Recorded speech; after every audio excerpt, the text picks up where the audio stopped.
legislation that I've drafted, and we'll be looking for co-sponsors. But what we're hoping that over the next 6 months that we can put it as part of whatever the next big jobs package is. And it's the kind of bill that I think will earn bipartisan support because obviously manufacturing is an important engine in all states. So I don't think it's a Democratic or Republican idea. I think it's a very good idea. So I'm hopeful that we'll get the support that we need to pass legislation this year.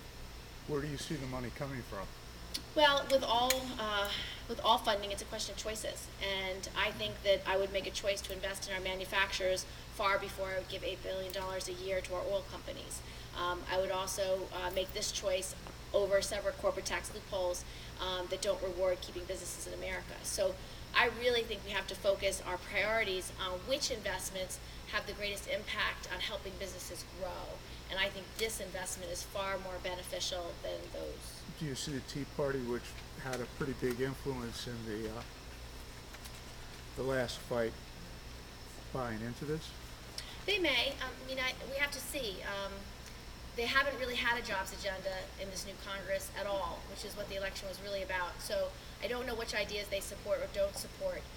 We have asked several times to stop the corporate tax giveaways that really aren't the best investments for job creation, have not seen support for that.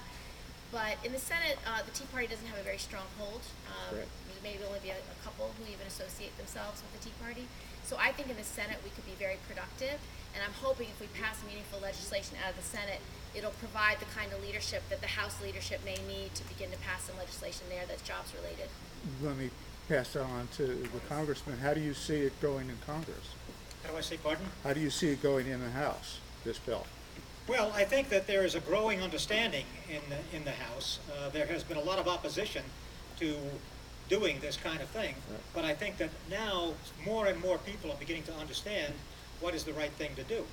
There was this drive that said we need to reduce the debt by not investing internally in the country, which is absurd, because by not investing internally in the country increases the debt.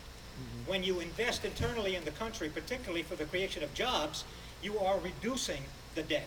You're generating economic growth. You're stimulating the economy. You're making the whole economic circumstances better, stronger. So that's what we need to do. And that's exactly what she is promoting here. And that's exactly what we hope. There's going to be a lot of growing understanding on the part of members of the Congress. Do you see a tougher road in the fact that next year is a presidential election year? I don't think so. I think that the American people have made it very clear that they're looking for leadership and they're looking for bipartisan work.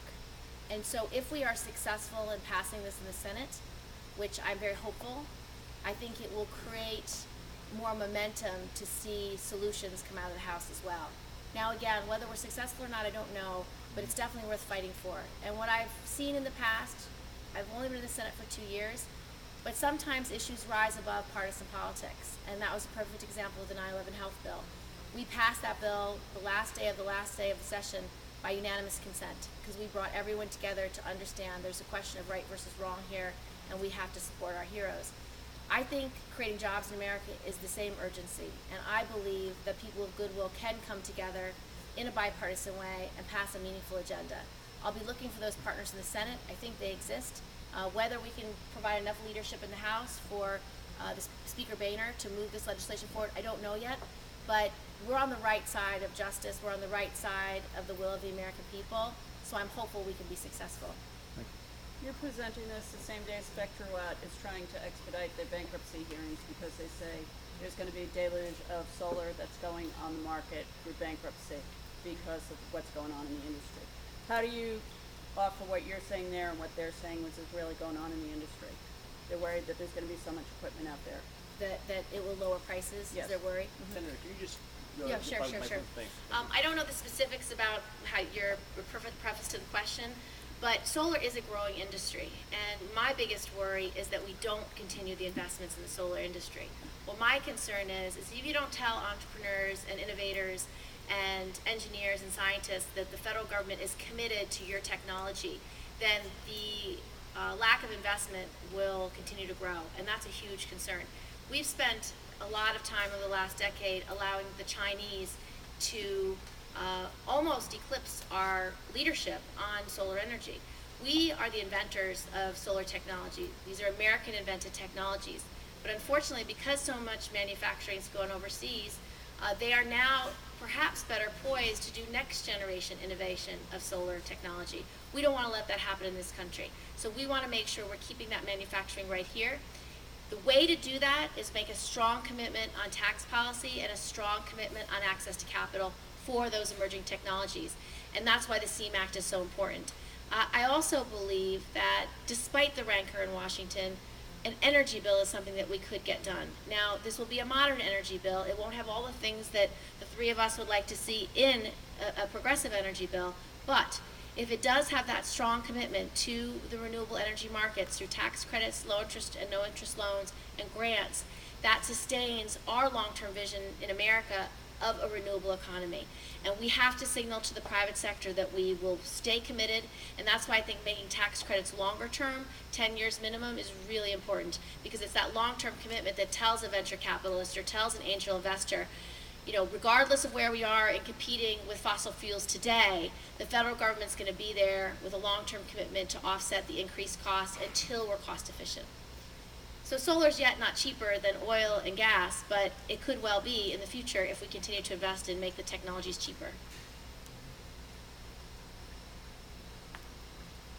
Senator Gillibrand, I'm one of the manufacturers here in the Hudson Valley. We're a small business, and there's other good manufacturers sitting next to me that also own small businesses. Our company's been in business for 65 years. The Council of Industry, which is the manufacturing association for this entire region, we actually just celebrated our 100th anniversary. In all those years, I can't remember, and I want to thank you for having this event, because I can't remember ever having the politicians actually call an event to talk about manufacturing. We have, in very rare occasions, approached you and folks in your position asking for somewhat of assistance, but in most cases we've been pretty much On your own. nose to the grindstone, working on our own. So I want to thank you for at least bringing attention to the need for manufacturing. The one thing I would ask you to consider is, I know I speak for Joe, I speak for my company, I speak for the other small manufacturers here. We invest whatever we make in profits back into our company. It's the only way we can get the funding we need to not only create the type of business we want to have, but also secure the jobs. If we don't continue to invest in our manufacturing, we will lose out to foreign competition. Okay? So it's a technical issue, but in my case, and I think in many of the other business owners here, our tax returns are subchapter S, which means that we are not a corporation. All the income that comes through the company goes on our personal tax return. And we keep those funds, and I know Joe does the same thing, I'm sure. We keep them as retained earnings in our company. So when you look at these tax rates and you look at small businesses, just know that the money that we get to invest and create jobs and buy equipment comes to us personally as reinvestments in the company. And as you keep increasing, or there's discussions about raising taxes, you know, $1 million sounds like a lot of money. For us small businesses, $1 million is what the minimum we have to invest every year in our companies just to keep them viable. So please keep in consideration as you look at the ways they change the tax laws in the future. If you can do something to help us small business owners continue to have these subchapter S's passing these taxes through our personal tax returns, help us try to direct that money to keep being invested in our companies. That's really important for us. And both Maurice and I are very committed to tax breaks for small businesses. So, you know, we understand that the discussion of what tax bracket should have a 36% rate versus a 39% rate was very, very concerning to many small businesses. I was always of the view that small business should have the lower rate. I think that has to be a priority. It's certainly my priority. And we've also supported a legislation over the last couple of years to give you more money through a number of ways. One was that we're trying to renew, when you buy property, plant, or equipment, we want you to be able to amortize it and expense it up front. So you can take all that deduction up front in a year, so you can actually reinvest in your business. That was a tax change we put during the beginning of '09 that we're going to try to extend in these tax packages. We also want to extend the payroll tax deduction. Now, what I want to do is I want to make it a generous deduction. I would like to give you a 20% tax credit for every employee you hire. Now, that doesn't give you a reason to hire an employee, it just makes it more economic if you do choose to hire an employee. So it just gives an added incentive that if you can find your way to creating jobs, you get the benefit of that. Now, that tax credit had worked in the past, we used it in the 70s, it was very, very, very effective. So I am going to be pushing for that. Right now we're debating on whether your employees will have to pay their full payroll tax. I think we should be keeping that tax cut in place. It really helps your employees. I want to extend it to the employer so it's both sides and have it be a 20% tax break for you. There's another, we have a whole agenda for small businesses. We also have a credit for startups, which isn't you because you're an established business, but we want to help the entrepreneurs and innovators who will look at a business like yours, will look at a business like this and have a follow-on business. So we have a bunch of ideas that we're really going to move aggressively to try to put in this jobs agenda in the next 6 months. And I can tell you there are many Republican senators that will share this agenda, so if we can bring them to the table, I think we can have productive legislation because they share the commitment to manufacturing, agriculture, and small businesses. And exactly as Maurice said, you know, the quickest way to pay down the debt and the deficit is create a growing economy. When you have an economy that's growing and you're hiring employees, that creates jobs, which creates more revenue, which creates more investment into the economy, which lowers the debt and the deficit. So that is our whole priority right now, and I'm very hopeful that we will bring people of goodwill to the table to get it done. Thank you. And just as I said, us small businesses don't lump us in with the big businesses I that have gotcha. the corporate tax returns that they find ways of not paying taxes. I'm with you, and if we do corporate tax reform, I would like to provide for a special assessment of small businesses so that you're always guaranteed the lower rates. Because 2/3 of all new jobs get created by small businesses. You are the economic engine of our economy. So the last 2 recessions, we grew our way out of those recessions because small businesses led the way.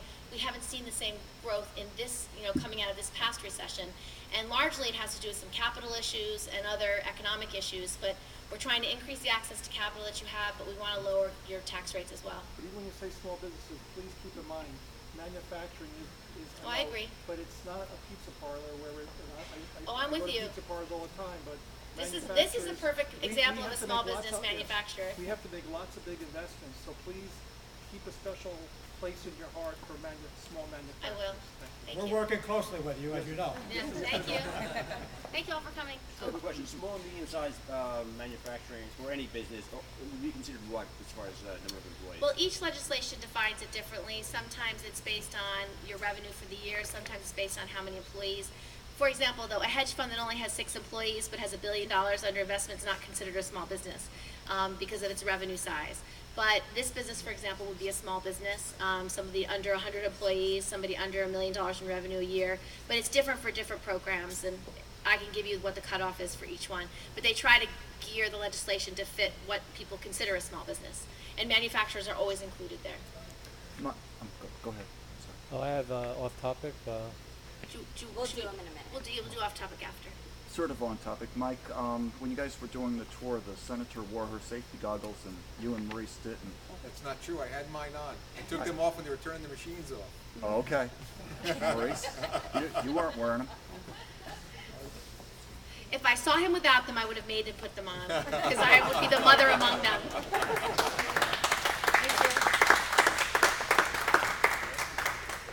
Off topic? Yeah, actually, I have my microphone.